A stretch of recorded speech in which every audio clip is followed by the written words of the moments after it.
Good morning students, class 11 English medium chemistry और topic हमारा चल रहा है हाइड्रोकार्बन्स।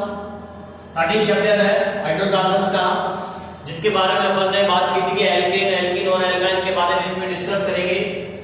तो अभी तक हमने एल्कीन का पूरा कंप्लीट कर लिया है और एल्कीन का जो है केमिकल प्रॉपर्टीज चल रही थी। पिछले वीडियो लेक्चर में मैंने 3 केमिकल प्रॉपर्टीज की बात करी थी, उसको आगे आज कंटिन्यू कर रहे हैं, ठीक है ना। तो केमिकल प्रॉपर्टीज एल्कीन की चौथी है addition of hypochlorous acid. Hypochlorous acid का एडिशन करवाना है अपन को।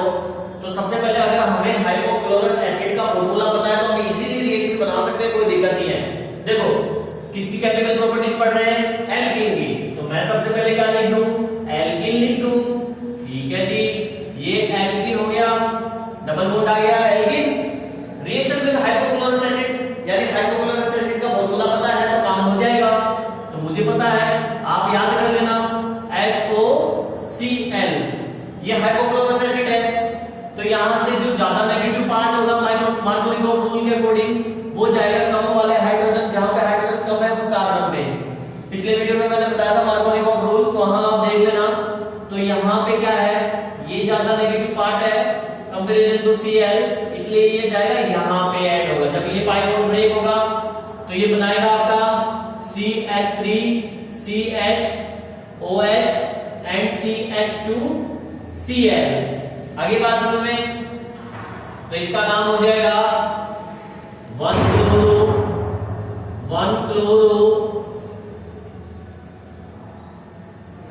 propane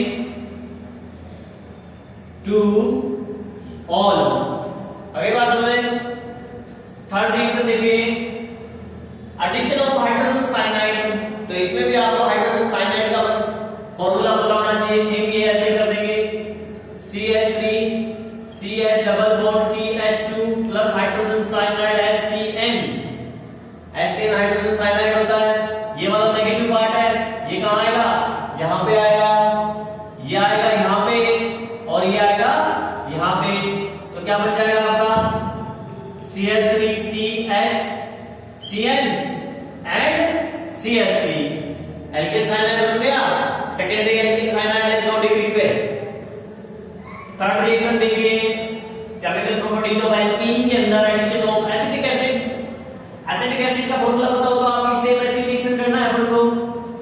CH3 CH double bond CH2 plus acetic acid लूंगा मैं, CH3C डबल OH। ये एसिटिक एसिड है, इसका नेगेटिव पार्ट ये है, ये पूरा नेगेटिव पार्ट है और ये पॉजिटिव पार्ट है, ये नेगेटिव पार्ट है, ठीक है।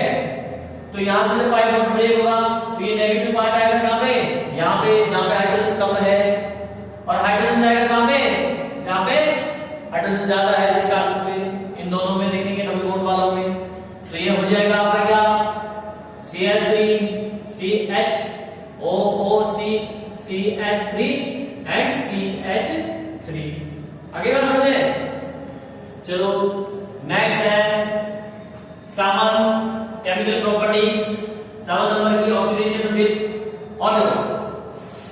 ऑटो के साथ में इसका ऑक्सीडेशन करवाएंगे एल्कीन का। तो मैं यहां पे एथीन लूंगा, CH2 double bond CH2 ethene. Auto के साथ में इसका ऑक्सीडेशन करवाया, मेरे को एक ऑक्सीजन एटम चाहिए, तो इसको मैं सिंगल नहीं लिख सकता। ऑक्सीजन क्या होता है, डायमोलिक्यूल होता है। डायमोलिक्यूल मतलब ये O2 के रूप में आता है, ठीक है ना। तो अब इसको सिंगल बनाने के लिए हम क्या करेंगे, 1/O2 लिख देंगे, इसका मतलब हाफ। 2 का हाफ कितना होगा, 1 ही चाहिए अपन को, तो ये अपन कर लेंगे। ये काम होगा सिल्वर की प्रेजेंसी में। Ag जो होता है सिल्वर होता है, और 573 केल्विन टेंपरेचर पे हीट करेंगे। तो यहां से ये बॉन्ड ब्रेक होगा, पाई बॉन्ड ब्रेक होगा, तो ये बन जाएगा CH2 सिंगल बॉन्ड CH2, और ये पाई बॉन्ड ब्रेक हुआ, वहां पे आ गया ये ऑक्सीजन आपका। तो ये बन गया आपका एल्कीन का। ऑक्सीडेशन करते हैं सिल्वर की प्रेजेंसी में, तो हमारा जो कंपाउंड बनता है इसका नाम है इपॉक्सी एथेन। इपॉक्सी एथेन का फॉर्मेशन होता है। आगे बात समझे, चलो नेक्स्ट है ऑक्सीडेशन में O3, यानी कि ओजोन के साथ में इसका ऑक्सीडेशन करवाना है। किसके साथ में करवाना है? ओजोन के साथ में इसका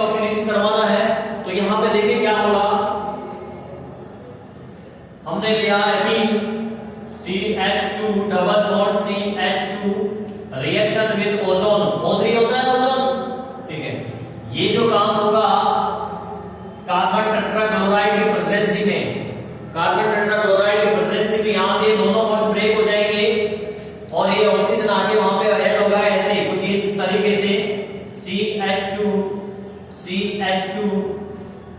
ऑक्सीजन एक यहां पे आ गया और दो ऑक्सीजन यहां पे आ गया O3 में। क्लियर? ये इंटरमीडिएट कंपाउंड बना ओजोनाइड। इसका क्या नाम है? ओजोनाइड। तो ये ओजोनाइड को आगे रिएक्शन करवाते हैं ZnH2O, तो ये फॉर्मेशन करता है जिंक ऑक्साइड का प्लस एल्डिहाइड का। एल्डिहाइड बनेंगे दो मॉलिक्यूल्स इसमें CHO फॉर्मल्डिहाइड, दो मॉलिक्यूल्स फॉर्मल्डिहाइड के और एक Zn जिंक ऑक्साइड का बनेगा। तो यहां पे ये हो गया ऑक्सीडेशन विद O3 की प्रेजेंसी में, वो O3 के साथ में कार्बन टेट्राक्लोराइड के प्रेजेंसी में। नेक्स्ट है पॉलीमराइजेशन रिएक्शन। पॉलीमराइजेशन आप जानते हो, पिछली क्लास में भी आपने पढ़ा होगा पॉलीमराइजेशन। पॉलीमराइजेशन का मीन्स है कि छोटे छोटे मॉलिक्यूल्स आपस में जुड़कर एक लार्ज मॉलिक्यूल्स बनाते हैं। इस लार्ज मॉलिक्यूल को बोलते हैं ये जो प्रोसेस है इसको बोलते हैं पॉलीमराइजेशन, और इस लार्ज मॉलिक्यूल को बोलते हैं पॉलीमर। आगे बात सुने, इसके कुछ एग्जांपल्स आपने पढ़े थे, नायलॉन 66, टैरेलिन वगैरह, ठीक है ना, बेकेलाइट है, इस टाइप के बहुत सारे एग्जांपल्स आपने पिछली क्लास में पढ़ा होगा। पॉलीस्टाइरीन है, पॉलीएथीन है। तो हम यहां जो बात कर रहे हैं पॉलीमराइजेशन वो भी यही है। अगर एल्कीन का पॉलीमराइजेशन करते हैं तो पॉलीएथीन बनता है। देखो एथीन का पॉलीमराइजेशन करवा के बताता हूं मैं आपको। ये क्या है? Ethene double bond CH2, n molecules ले लेंगे, बॉन्ड ब्रेक होगा, पॉलीमराइजेशन करवाएंगे तो क्या हो जाएगा? CH सिंगल बॉन्ड CH और ये ब्रैकेट लगा के n लिख देंगे। मतलब बहुत सारे मॉलिक्यूल्स आगे ऐसे यहां जुड़ जाएगा, फिर आगे ऐसे चलता लार्ज मॉलिक्यूल बन जाता है। तो ये एथीन है, ये क्या है? एथीन है। क्या बन गया? पॉलीएथीन। गवर्नमेंट ने पॉलीथीन पे बैन लगा दिया बिकॉज़ ये पोल्यूशन करती है, ठीक है। तो ये पॉलीमराइजेशन हो गया। आगे बात समझे। अब आता है एल्केन्स के uses of alkenes. Ethyl alcohol, ethyl glycol, preparation of ethyl alcohol and ethyl glycol. Ethyl alcohol बनाने में, एथिल ग्लाइकोल बनाने में, और ये सारी रिएक्शंस देखिए इनमें जो भी कंपाउंड बन रहे हैं ये बनाने में भी बोल सकते हैं अपन। इसके अलावा ऑक्सीजन और हाइड्रोजन जो गैस होती है, ऑक्सीजन और हाइड्रोजन गैस को मिक्स करते हैं और उसकी जो फ्लेम निकलती है, हाइड्रोजन जो है फ्लेमेबल गैस है, मतलब ये जलती है, बर्न होती है। ऑक्सीजन जलाने में सहायक है, आप जानते हो। ऑक्सीजन खुद नहीं जलती है, ऑक्सीजन जलाने में सहायक है। तो जब ये हाइड्रोजन को जलाती है तो बहुत ज्यादा हायर एनर्जी की फ्लेम निकलती है, जिससे मेटल्स के मेल्ट हो जाती है। तो मेटल्स की जो बेल्डिंग करने में यूज करते हैं इसका ऑक्सीजन हाइड्रोजन फ्लेम को यूज करते हैं फॉर वेल्डिंग करने में। वेल्डिंग जानते हो ना, गैस वेल्डिंग होती है। Artificially repairing of the green fruits.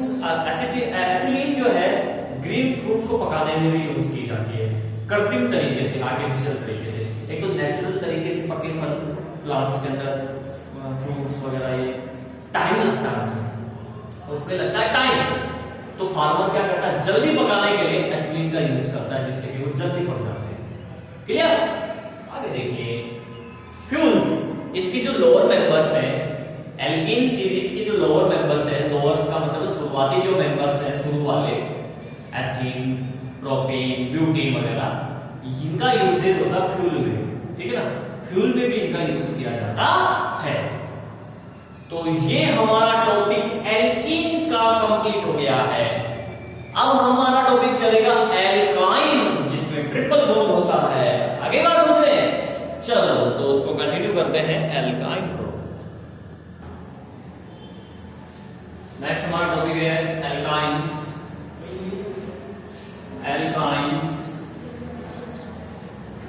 देखिए एल्काइंस में क्या होता है, कार्बन कार्बन के बीच में ट्रिपल बॉन्ड प्रेजेंट होता है, C ट्रिपल बॉन्ड C, और यहाँ पे कोई भी H हो सकता है, आगे कंटिन्यू कार्बन हो सकता है, ठीक है।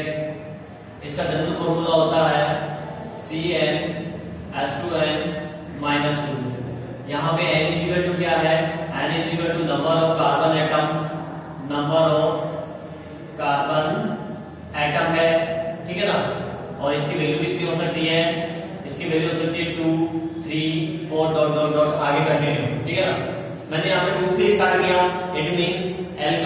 अंदर n = 1 नहीं होता है।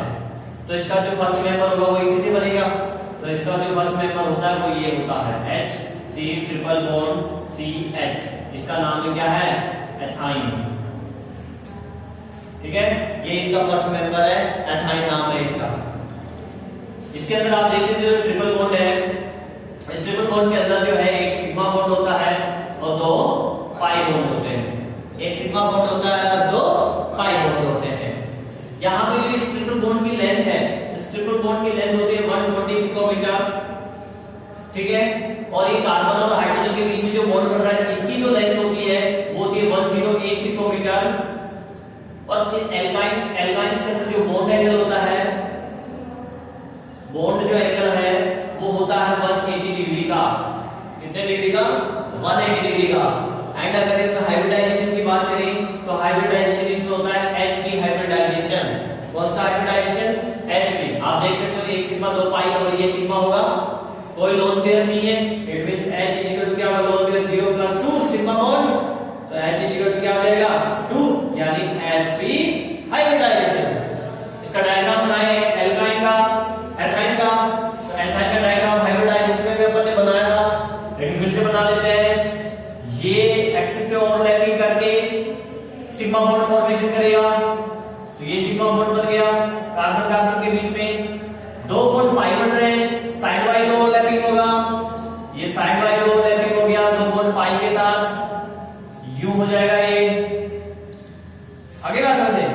तो ये बन गया आपका पाई बॉन्ड और एक पहले बन गया पाई बॉन्ड, दो पाई बॉन्ड बन गए। यहाँ पे एक हाइड्रोजन इसका आ जाएगा और यहाँ पे एक हाइड्रोजन का s ऑर्बिटल इसके साथ हाइब्रिडाइजेशन कर लेगा। ये सिग्मा बॉन्ड बनेगा, ये भी सिग्मा बॉन्ड बनेगा। तो ये इसका ऑर्बिटल स्ट्रक्चर हो गया। क्लियर? चलो आगे बात करें अगर इसमें इसके नाम की, तो नाम में आपको बता दूं इसके नाम में सफिक्स क्या लगता है? आइन। क्या लगता है? आइन लगता है सफिक्स।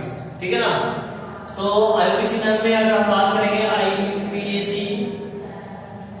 आईयूपीसी नेम में इसका नाम क्या हो जाएगा? जैसे ये है for example CH3 CH2 C triple bond CH।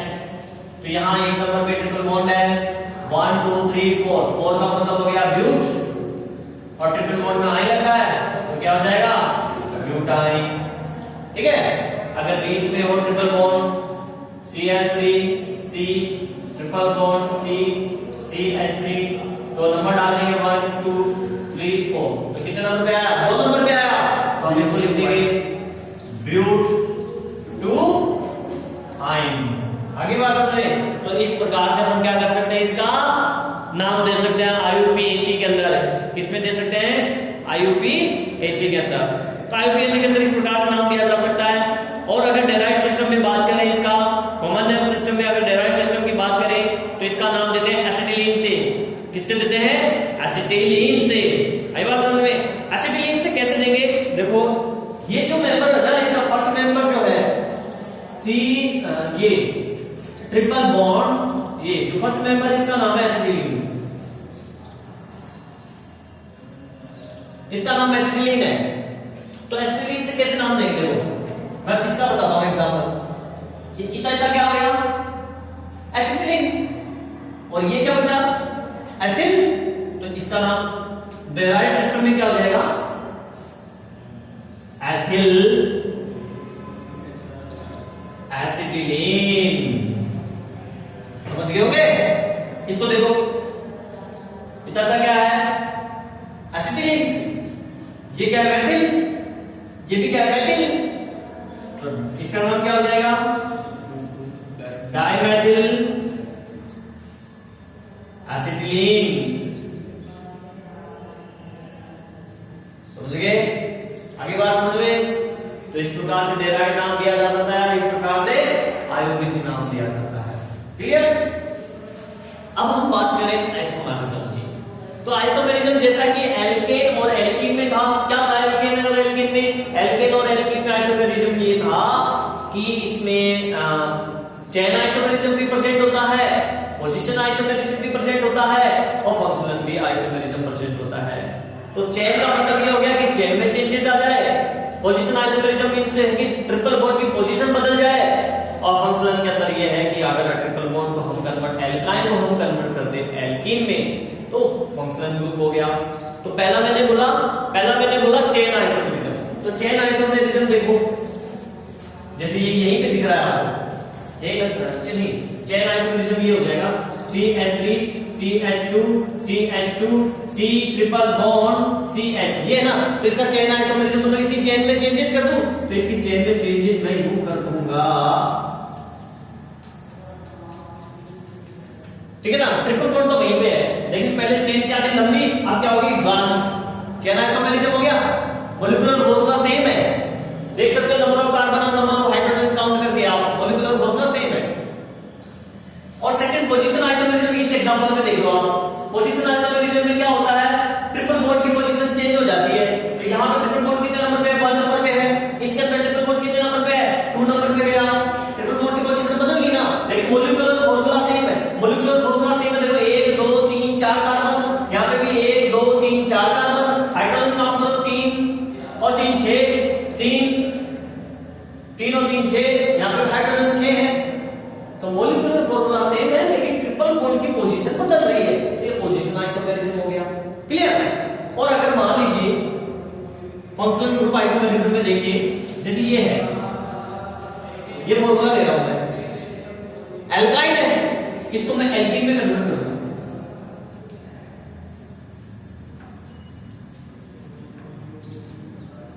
Double bond. अब देखिए आप 1 2 3 4 5, 1 2 3 4 5, 2 और 1 3 और 3 6,